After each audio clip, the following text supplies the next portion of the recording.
Hey, how's it going everybody? It's Tanner here, and welcome back to a new video in my series of news videos where I just go ahead and talk about everything related to pop culture and stuff like that. And we do have some news today, including some Ninjago stuff, some MCU stuff, some little bit of Pokemon stuff, and then a few other things I'd like to talk about as well.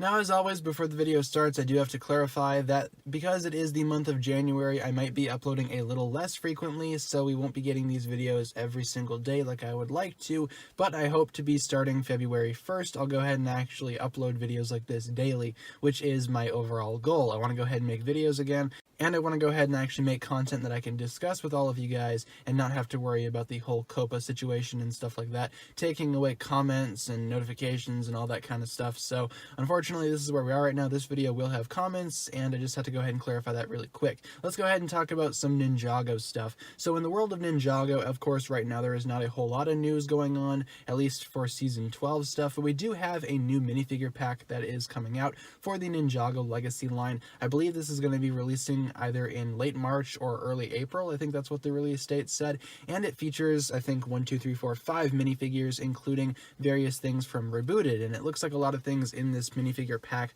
are actually from the Rebooted section of Ninjago, so that's kind of cool, I guess. It's part of the Legacy line, and the new Legacy stuff coming out is highly featured from Seasons 3 and 4, with a few exceptions, but let's go ahead and break down who we have in this actual minifigure pack. So the first figure that we have is the Nindroid drone, and it looks like it's just going to be something very similar to the older Nindroid drones, just basic cannon fodder, nothing more, nothing less. Probably going to have some new prints there to coincide with some of the newer Nindroid prints that we've been getting on some of the newer Legacy sets. Again, it's nothing too crazy, and I really wouldn't expect too much from this figure. Next up, though, we actually have a figure that I'm really excited for. This is Digiverse Golden Zane. Of course, if you guys remember in Season 3 of Ninjago, during the final battle against the Overlord in the Digiverse, the ninja all were able to harness golden power, including Zane, and this suit doesn't look anything like the actual Golden Zane from the show. That's unfortunately been the case for a lot of these Golden Digiverse figures. It's been the case with Kai, who was, I think, the most recent Digiverse Golden figure that we got, if not the only one at this point,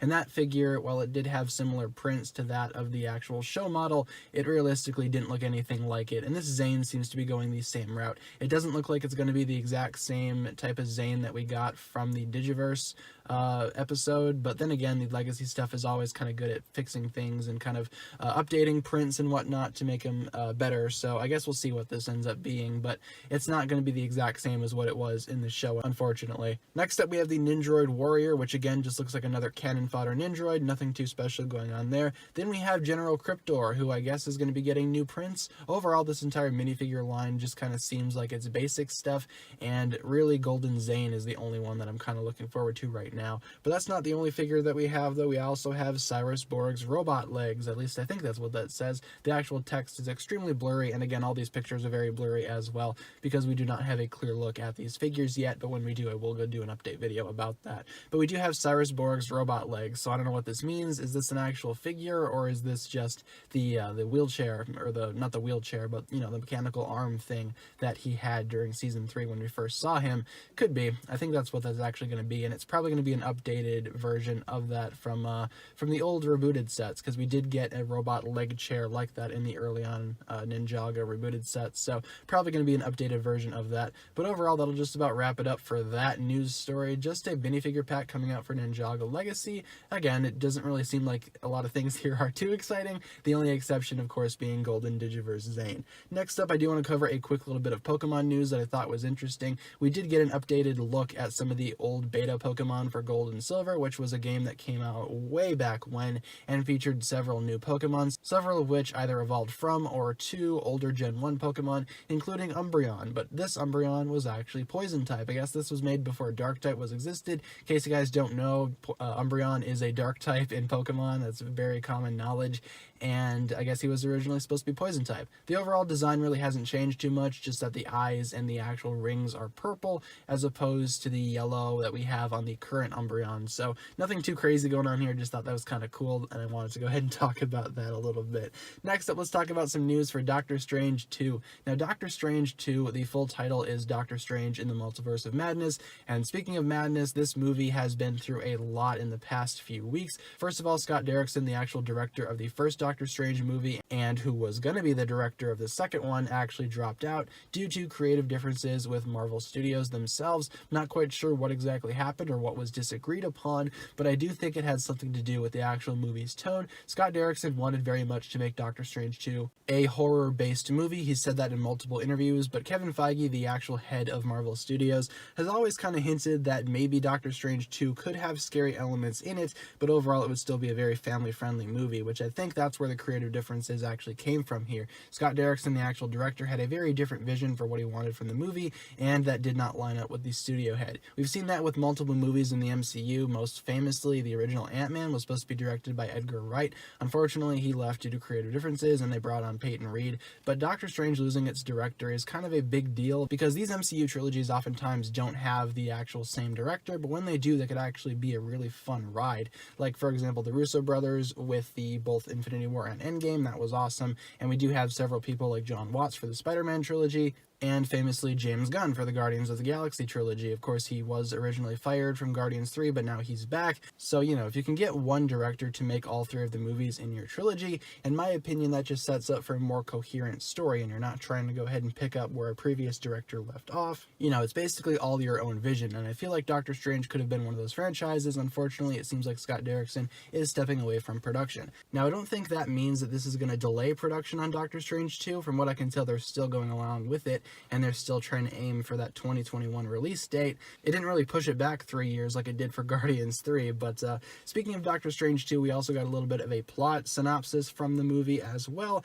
and it basically mentions how Doctor Strange will be continuing his research on the Time Stone, and another sworn enemy from the past has been returning and is trying to rid the world of sorcerers, something to that degree. That is, of course, referring to Baron Mordo, who was in the first Doctor Strange film, but the Time Stone being back is kind of weird, because in this current timeline from Infinity War and Endgame, all the Infinity Stones are destroyed, so I'm not quite sure where that came from. I'm not quite sure where the Time Stone will be in this actual multiverse of madness, and I think that's why they're going to go ahead and get it, because of the whole multiverse concept. If the Time Stone existed in one reality, like we saw in Endgame, it can exist in several realities. So again, kind of confusing on that, but I'm sure the movie will be fine. I hope they can get another director to go ahead and attach to it to actually make the movie come true, because I quite enjoyed the first Doctor Strange film, and I was kind of looking forward to this second one. So I guess we'll see what happens with that.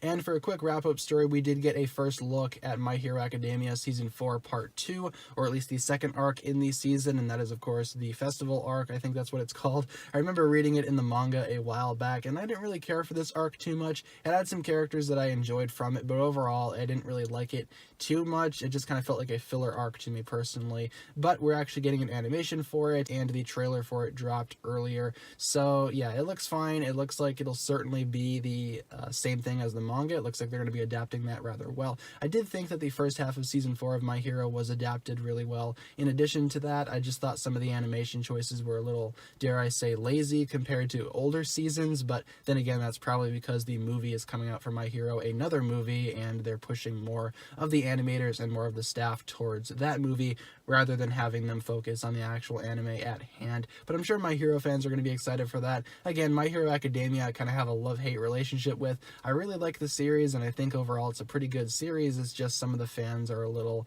too, I guess, extreme for my taste. Let's just leave it at that. But then again, that's any fan base, really. I know Ninjago also has some fans that aren't too, I guess, peachy, and Pokemon definitely has some fans that are kind of toxic. So, toxic fan bases are just a thing in general that we just have to worry about, and they shouldn't ruin the actual quality of the show itself. So I'm curious to see how this is actually going to be animated. I, of course, know everything that's going to be happening in the second half of Season 4, but I'm curious to see what this actually looks like when it's fully animated. And I think that'll just wrap it up for that story and wrap it up for the entire video. In this video, we talked about some Ninjago stuff, a little bit of Pokemon stuff, some Doctor Strange 2 stuff, and some My Hero Academia things. So again, I want to go ahead and try to make these videos every day, and hopefully by February I will be able to do that. Just as of right now, I can't really do much of that, and if you want to learn a little bit more about that, you can go ahead and find my video that I put up recently in which I talk about those kind of things. It's the most recent video on my channel besides this one.